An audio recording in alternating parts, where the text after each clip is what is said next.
Everyone, next one in our client communication video series. So now we're going to ask the question, one of you guys said that you get asked what's the differences between the lasers. This could be a long one, but I'm going to keep it short and sweet.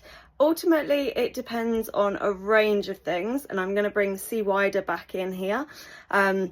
Those of you that know, CWIDER is my acronym for identifying all the different elements that make up a laser. So class and power, wavelength, irradiance, deep tissue, dose and delivery techniques, emission, and obviously research behind the device. Now that's a lot to throw at an owner, but it's important to be aware that every laser out there basically is different to each other. I think we would struggle to find two lasers that have the exact same components in CWIDER. So then it all comes down to, okay, well, what does the research show that I need in my parameters to treat certain conditions? So, you know, we know if we're treating superficial things, low power, low irradiance, low dose, fine, not a problem. Even, you know, your lower end on the wavelengths, fine. If we're treating deep tissue, we're trying to get to that spinal cord, for example, we know high dose, high power, high irradiance level, and contact delivery wherever possible. So differences between the lasers, it's not just about class and it's not just about power, there are other elements. So my quick way of explaining this is essentially there are lots of different elements that make up a laser. You can go into CWIDER if you want to, or keep it simple. And ultimately, it depends on what the goal is for treatment as to what's in that laser.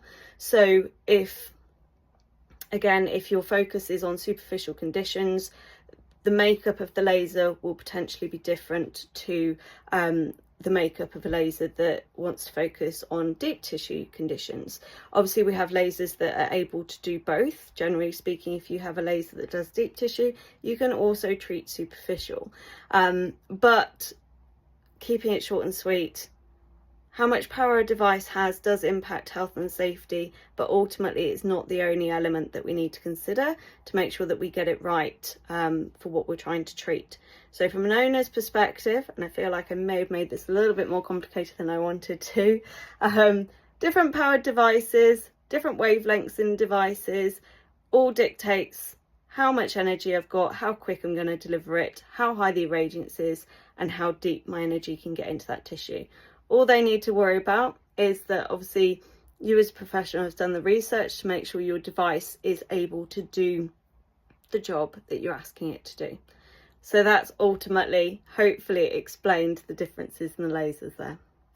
If you found this video useful, don't forget to like, subscribe and share to make sure we can reach as many people as possible and keep providing you with great educational content.